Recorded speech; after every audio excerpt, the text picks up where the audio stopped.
So, when I think about American Christian nationalism, my initial instinct is to be about the business of table flipping. Just like Jesus flipped over the tables of the money changers in the temple, so too I want to flip tables. I want to yell and scream it from the rooftops just how destructive American Christian nationalism is. And I notice, though, that while there are times for table flipping, Jesus spent an awful lot of time table setting. And I believe that it's through the ministry of hospitality that we can actually see a fundamental shift in the American church as those of us who are followers of Jesus pursue our American Christian nationalist neighbors, not with an intention of flipping over their table, but inviting them to our table, showing hospitality, grace, and love, and inviting them to see the way of truth more clearly. I explore some of the methods that we can be about the ministry of table setting with American Christian nationalists in my book, Disarming Leviathan, Loving Your Christian Nationalist Neighbor. I'd invite you to check it out and to be prayerfully considering how we can shift our posture from table flipping to table setting.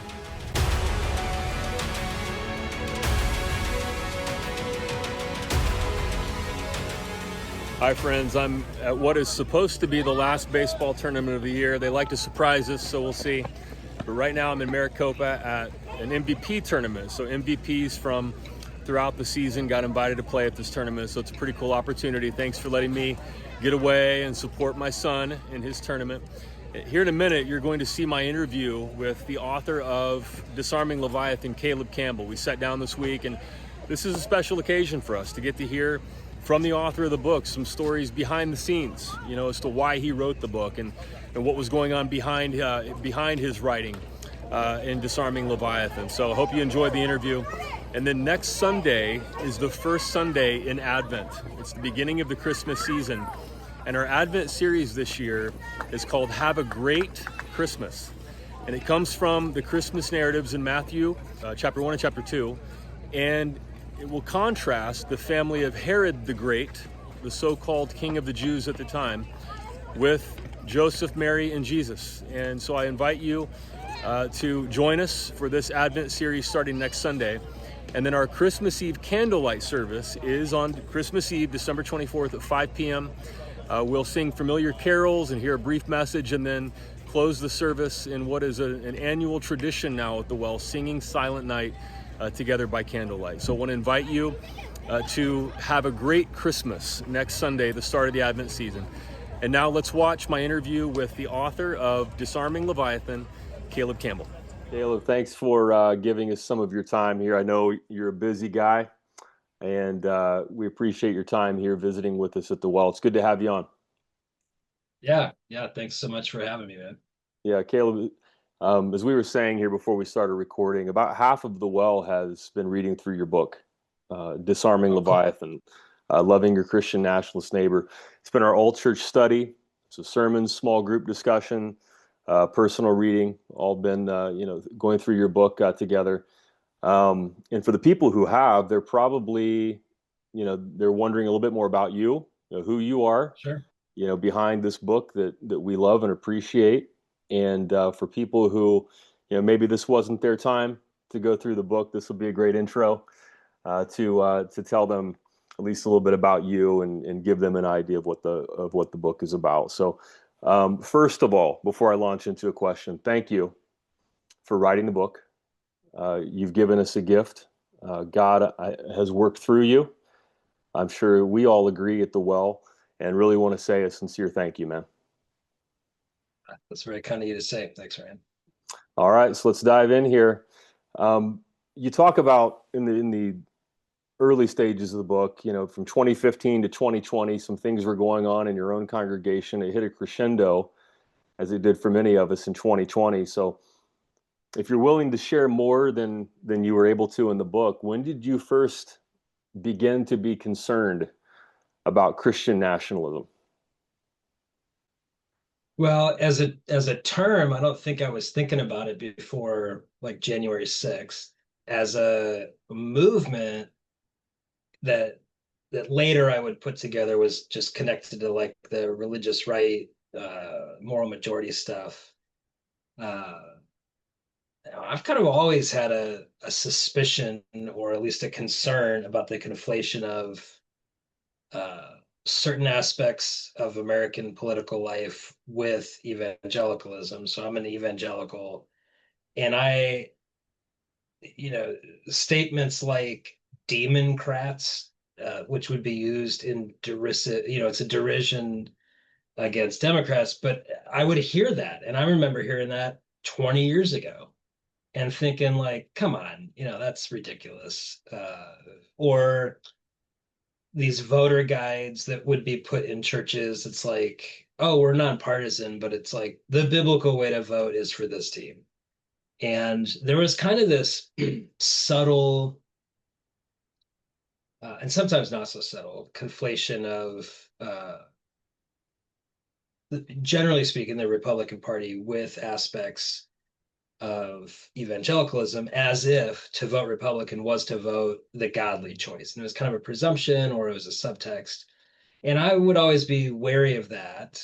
And I think in 2014 even, I would have thought, oh yeah, that's some people, but it's not like most of us, like most of us know what's going on. And certainly a lot of Christians vote, and at least in my community in North Phoenix, a lot of Christians tended to vote conservative, but they didn't like merge them together. At least that was my presumption. And my concern then became exponentially more pronounced this side of 2016 and definitely this side of 2020. Yeah, and so you're an evangelical pastor during this time, pre 2020, and you have a suspicion, and as you share in the book, but if you care to go into a little bit more detail, the behind the scenes, that Sure. suspicion turned into something like a fallout or an absolute, whatever metaphor we want to use, tsunami of realization of how intertwined uh, Yeah. religion and politics is in churches. And so, describe the fallout in your congregation. What kinds of things have you seen, man? Because I'm sure you've seen some things, Caleb. Yeah. Yeah.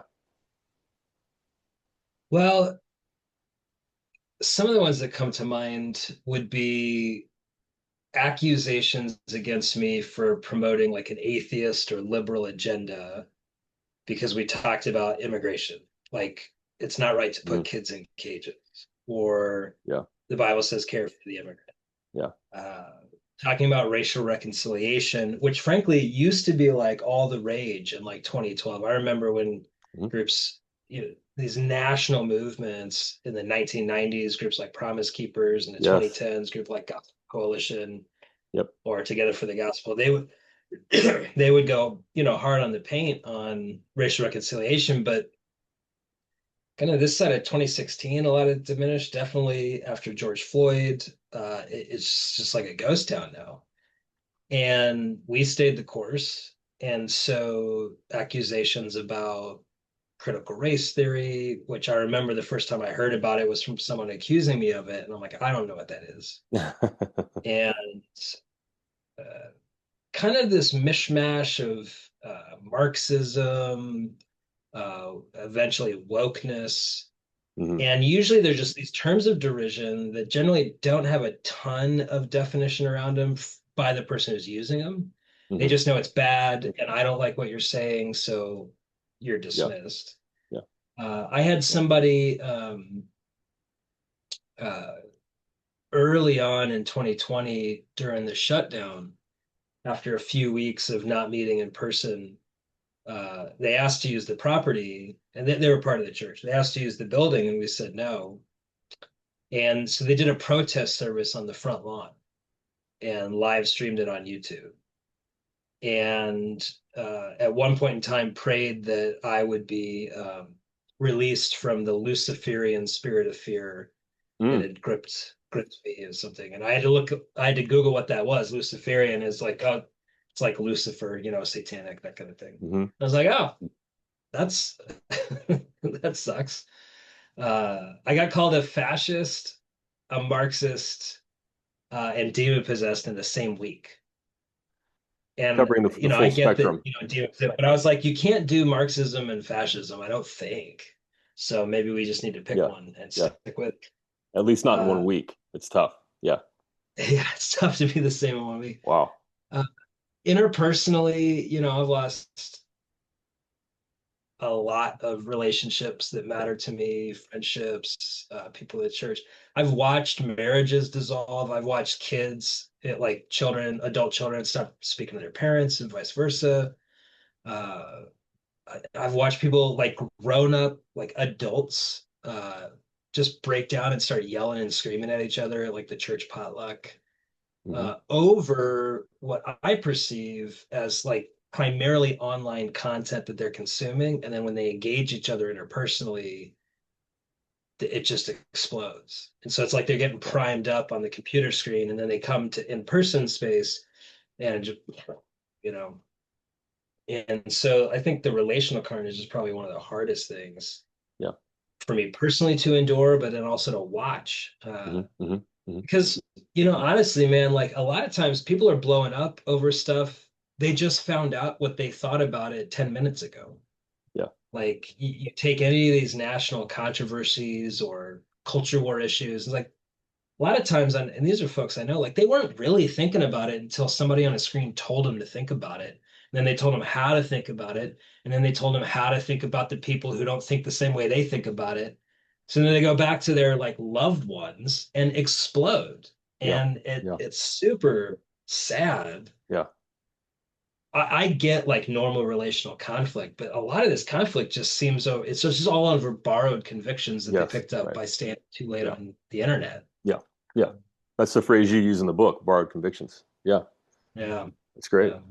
So you, as I do, you remember the 90s Promise Keeper events when they, 1900s. yeah, back in the 1900s, in Promise Keeper events, and there was an overtone of racial reconciliation. There would be uh, men, because it was Promise Keepers, on the platform of different ethnicities, Yeah. and the leaders would talk about how we should love each other, and Yeah. and then so your church, you said, stayed the course, just continued that, but that didn't work anymore after what, 2016, 2018, George Floyd, right? So something, your church didn't change, something else changed.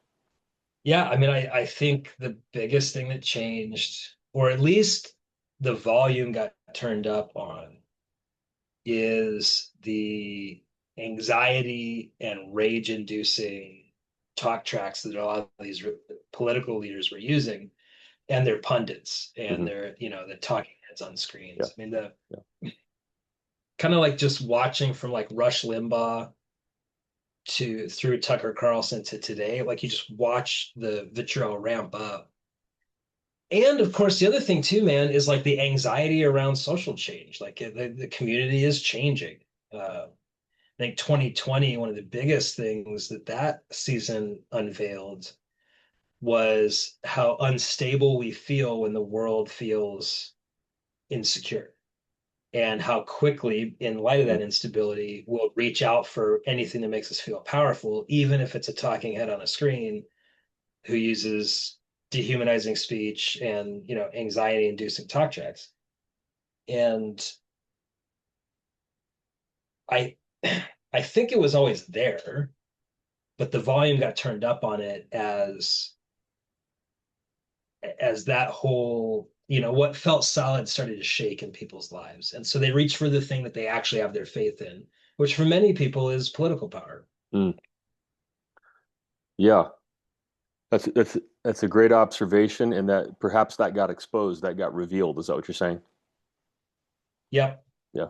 Yeah. I think that season, I mean, there's a lot of ways to look at it, but one of the ways I look at it is it was apocalyptic and it unveiled what was real. So, like, when you're not under threat, you can kind of put on a facade, but when your back's against the wall, like your true nature comes out. Yeah. Yeah. And I Yeah. think For that sure. corporately, like communally, that's kind of what happened Yeah. in 2020 in particular, and in a different way, um, 2008 to 2014, 2015.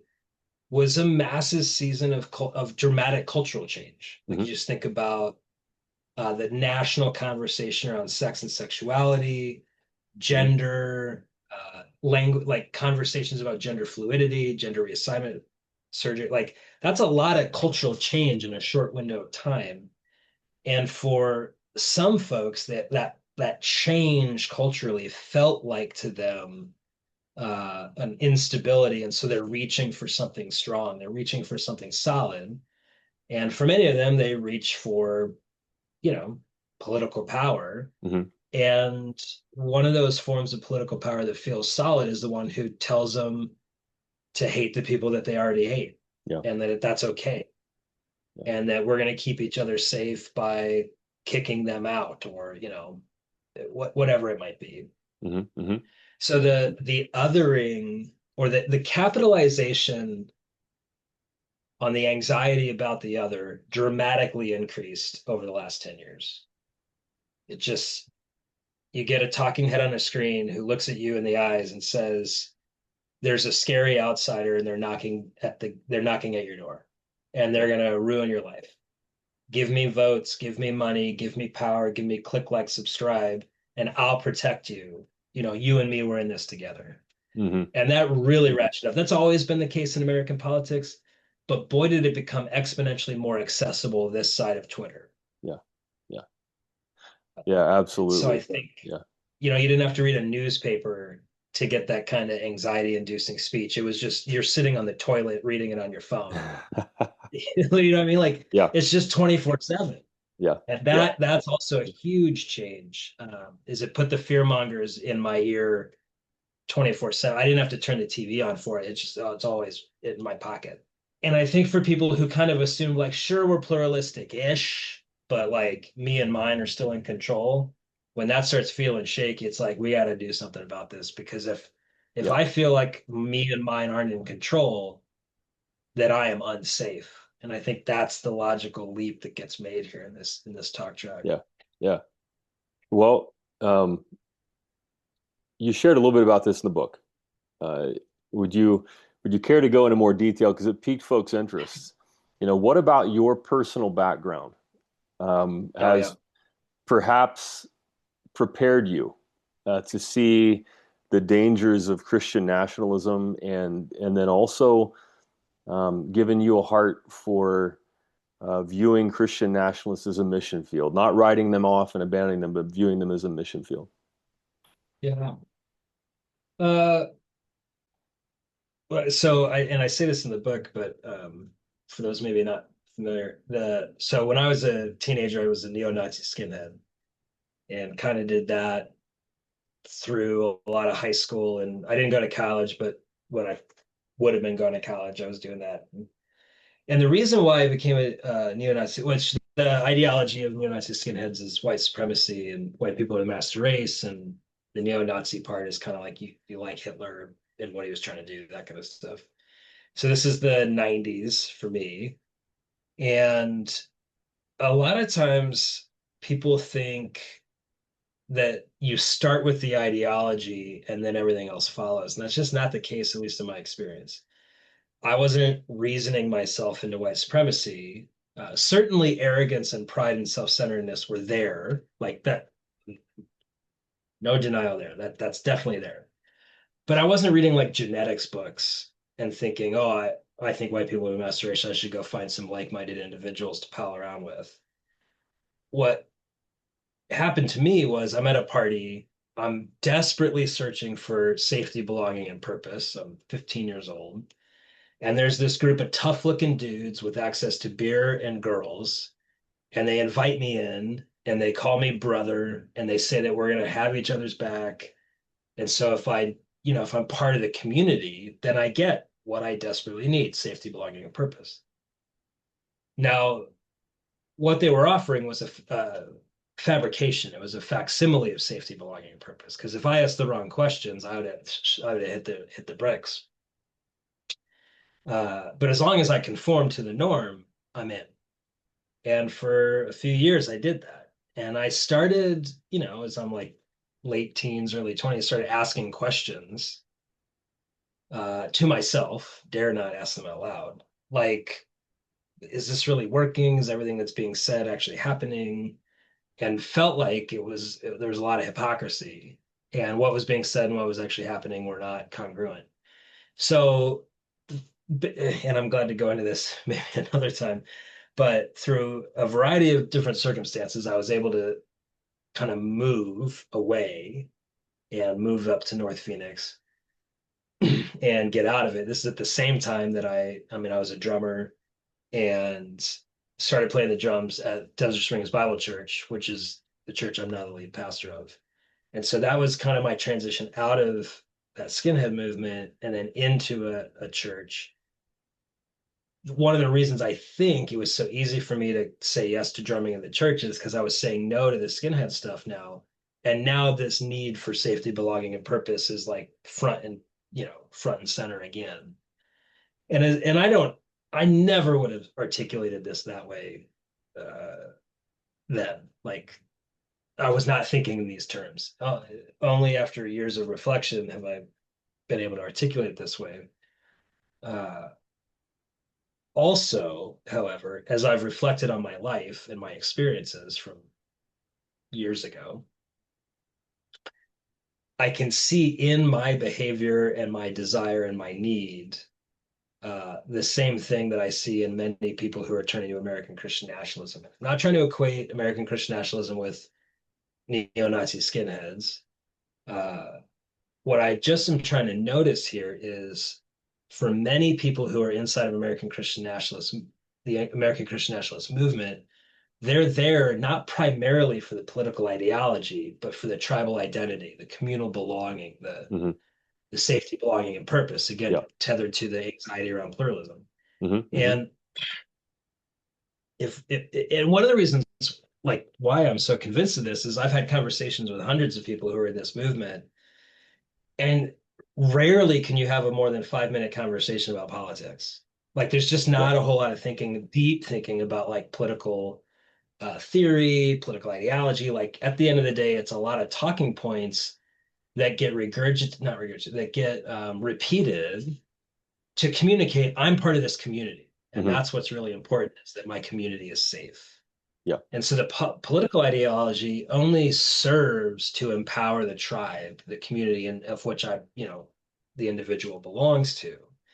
And so because I can see, well, I totally did that, and I'm still prone to doing that. Uh, I have a suspicion that we're all kind of trying to do that at some level or the Mm-hmm. other. Yeah. And if those needs of safety, belonging, and purpose aren't met in something healthy, they will be met in something unhealthy. And so, one of the key reasons why this is important is when we're talking to people who give themselves over this movement, if we keep the conversation of political ideology, we're going nowhere because that's not the prime mover here. Like the prime motivation is safety, belonging, and purpose. And Mm-hmm. if we can be the kind of people who offer safety, belonging, and purpose, then we can have conversations about the political ideology. But until that happens, we're just going to be yelling at each other. Yeah. Man, you are so articulate, man. You say that so well. And you're That's right. very kind of you to say. No, it's I'm thankful. I'm thankful for you and what God has done in your life and the gifts that you have to be able to share that. And chapter 5, which you're alluding to there with safety, purpose, and belonging, the pyramid. Right at the top, you have cliches, opinions, and then facts, feelings, and then needs are the base of the pyramid at the bottom. That will probably be my number one takeaway in the book. And Aunt Betty, and thinking about Aunt Betty's needs, right? Regardless of false information that she's consuming, what are her needs that she feels? You've just given us a gift, I think. Those of us who maybe feel disgust or we're just cynical, like what's the point of talking to or talking with, Christian nationalists in the hopes that they might change their mind? Like, what's the point? Why even try? Right. And write people off. You've given us a gift to think about what it means to be an ambassador of God and practice the ministry of reconciliation. I mean, and you are uniquely qualified to say that, in your personal story, is just the perfect personal experience for a book like this. So what would you say then, right, out of your personal experience and the incredibly helpful information you share in chapter 5 we alluded to, what would you say to more, forward-thinking followers of Jesus who are like, what's the point in even trying to engage with Christian nationalists? It seems foolish to engage. What would you say to people who are reluctant to do that? Yeah. Well, the preacher side of me would say, I'm just thankful Jesus didn't have that opinion about me. And that's like a Jesus juke gotcha. So that'd be how I preach it. Uh, like leveling with you, like I totally get it. Like I feel the same way half the time. I have to talk myself into this stuff 90% of the time. And I have to remind myself of my own story and my own failures and also it, man, I know like some folks that I love are so deep in this thing. I can't see how they're going to get out of it. Where I just maybe a couple thoughts. Number one, the entire Christian belief structure or tradition, whatever you want to call it, is predicated on the idea that people can change. So the invitation to repentance, metanoia, to have a complete mind and body and soul altering experience, to turn from going one way and turn to go the other, repent and believe, turn and believe, presumes that we can actually do that. So quintessential example, the Apostle Paul goes from persecuting Christians to being a, apostle. So if that's the case, I want to remind myself, even though I might think this is foolish and that person is never going to change, that's just my opinion. And so, Jesus seems to think people can change. Two, nobody changes when they're treated as an enemy. Why have the conversation? Because at least it gives to me an opportunity to be a friend or to be an ally or to be a safe conversation partner. And I totally get that many of the people are using hate speech and dehumanizing rhetoric, and this is awful and horrible. Totally get that. The derision that I feel would probably be different if they were a culture different than my own. And that's a me problem, not a them problem. And so if my heart is hardened towards my counterparts because I think I know better than them, that comes back to like, okay, then God wants to do something else in me to change me because I'm not exhibiting the fruit of the Spirit when I cast that kind of judgment.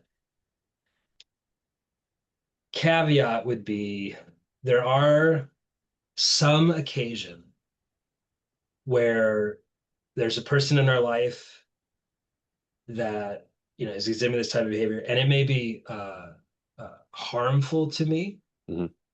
And in those cases, I would recommend like getting wisdom from other people, praying, but also like thinking about what boundaries do I need to set up. Like I think each of us have a calling, and not all of us are called to the same people. So I'll give you just like a quick thing. Like an abusive father who's also a Christian nationalist, like, and I'm not trying to put this on anybody, but it's like that would just be an opportunity for like prayer, introspection, and like, do I need to set up boundaries? And instead of me being the person who talks to him, maybe I just pray that the Lord would send somebody, because there's harm happening. There's some harm happening there. So I want to distinguish between hurt and harm, or I want to distinguish between like legit harm and like discomfort. For instance, if the discomfort is I roll my eyes and this person makes me sick to my stomach because they're an idiot or they're a fearmonger, that's different than this person wants me harm or is intending me harm. So just, and y'all, I'm sure, talk about that as well. So I would leave that to y'all to like navigate. So I'm assuming we're not talking about a situation where the person wants to harm you. Right. Yeah. Or that you're like a targeted person or individual. Mm-hmm. Most of the time, the disgust, derision, frustration is an invitation for me to grow in Christ likeness. And I would just notice that Jesus was always surrounding himself with people with whom he fundamentally disagreed about really important stuff. And there's maybe some gifts for us as we have the conversation. And so I would invite you to consider what's the win in this meeting, not being that they changed their mind, but that I was like Jesus if he were me in the moments that he gave me, or that I Nice. bore a faithful witness, or that I Yeah. was living out my character with integrity in the moment. So the win isn't they changed their mind and now we're all happy and we're going to vote the same next. I don't think that's the win. I think the win is I was like Jesus in the moment that he gave me, and then whatever change might happen in them is actually like between them and God. I think if that's the win, we can it's not fruitless. Like we can keep Yeah. doing it. And Yeah. and I mean, like, who knows what God's going to use. I just would invite anyone to consider your congregation's testimonies. Like, listen to the myriad ways that God has approached people and drawn people to himself. It's bonkers how Absolutely. weird and like nuanced and like sneaky and like all these different ways that God does stuff. And That's right. you're just like, I just, who thought that that would do it? But it's what God used. So, Yeah. Absolutely.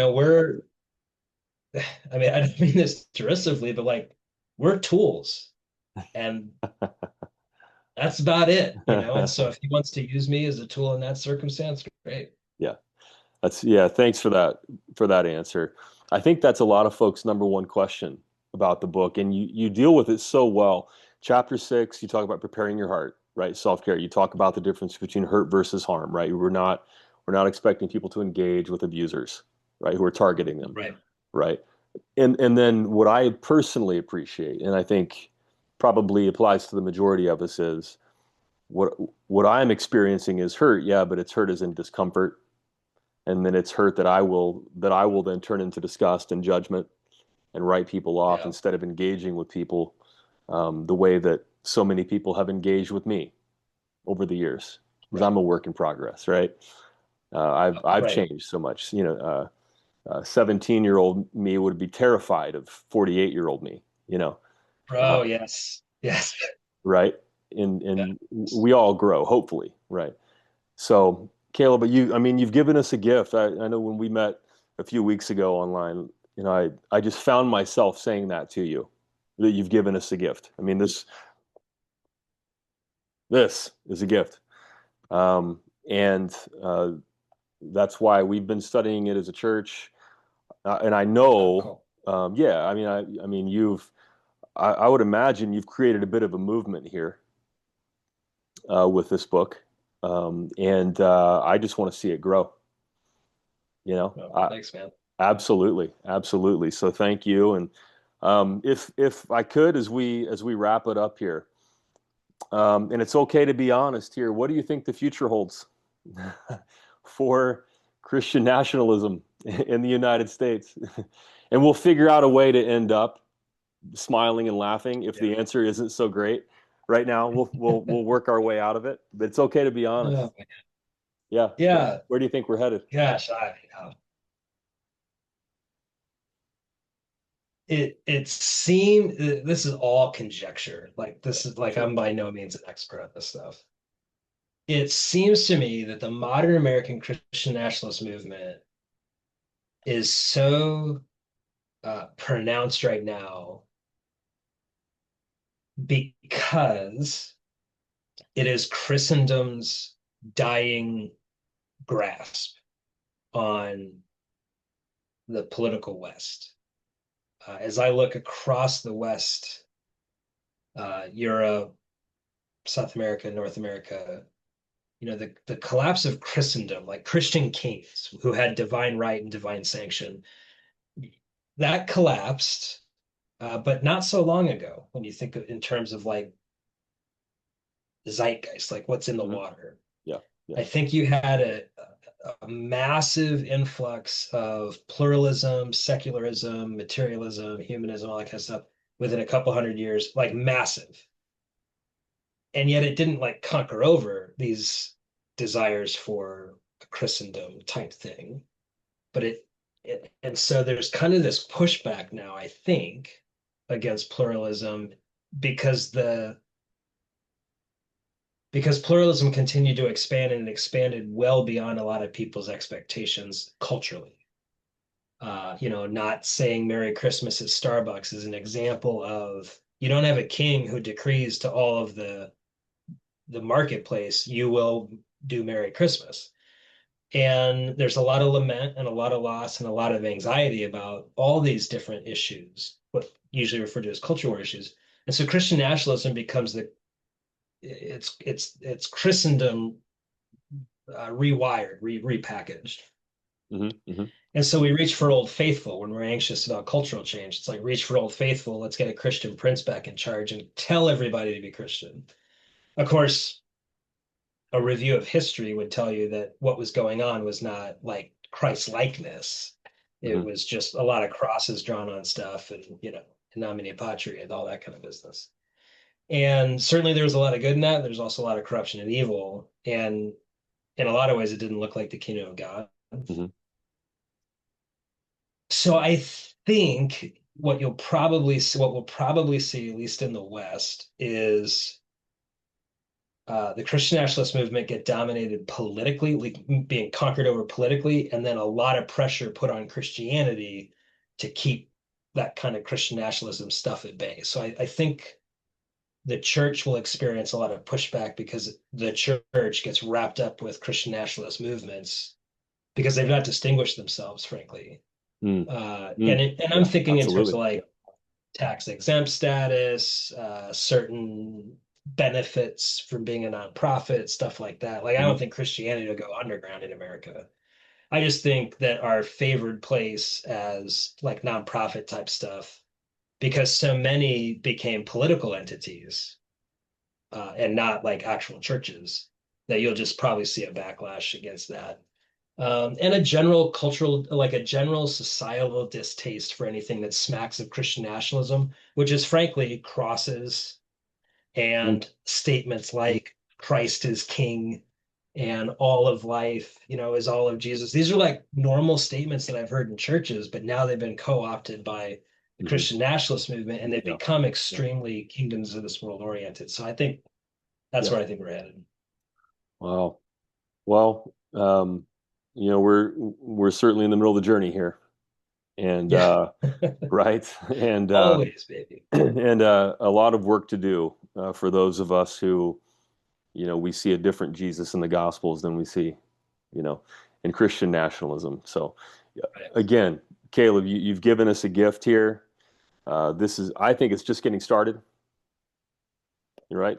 It's pretty new book, and I think it's just getting started. So I figured, as we end here, and the Well congregation gets to know you a little bit. Do you have any future books planned? Yeah. So I don't like writing. I never planned to write. Leviathan came out of a deep need I felt. Like I was a pastor desperately looking for the book I wrote in 2020 Mm, mm, and couldn't find it, so I wrote it. Uh, I'm finishing up my doctoral project at Fuller, and if Disarming Leviathan is a reaction or response, my next work is a proactive, like how do you build at the congregational level a healthy political theology that allows for political diversity, meaning in your congregation, in my congregation, we're going to vote different on Proposition ABC. But underneath Proposition ABC, we actually share a ton of core values that we can act on politically. And you take like let's say a minimum wage proposition or something, or a candidate, whatever. We might vote differently on the proposition to change the minimum wage, but underneath that, I think we could find unity on like laborers should be a fair wage, and there should be honesty and integrity in the system. And so we do agree in local churches on a ton of stuff, even though we might vote different candidates or different on the proposition. And we can act on those shared values. Like 10 of us from my church can go talk to the mayor and be like, look, half of us are going to vote yes, half of us are going to vote no. So that's that. But we're all committed to this, and this, and we want to help you. We want to help our community make sure this, and this take like that gets advanced. Wow. Instead of relegating political action of voting, which is important, like not trying to diminish that. But we lack, I think, an imagination of a healthy cruciform political action vision for how we can actually engage in the body politic that's nonpartisan, or at least non beholden to partisan power brokers. And instead recognize, yeah, our primary allegiance is to Jesus. So as a church, we're acting as a power block, but not in the way you think. Not a power block for your partisan aims, as a power block to see righteousness and justice in our community. And so because we're unified on those things, and because we're coming not with a posture of domination, but a posture of service, how can we help? And trying to take those principles and put them at an actionable, like, local congregation level that like a Sunday school class could do together. So that's my next book. I have to turn it into the publisher in August. So well, yeah, pray for you, boy. We'll pray for you. Yeah, for sure. And you know that, man, that would certainly make for better days. Yeah, I hope so.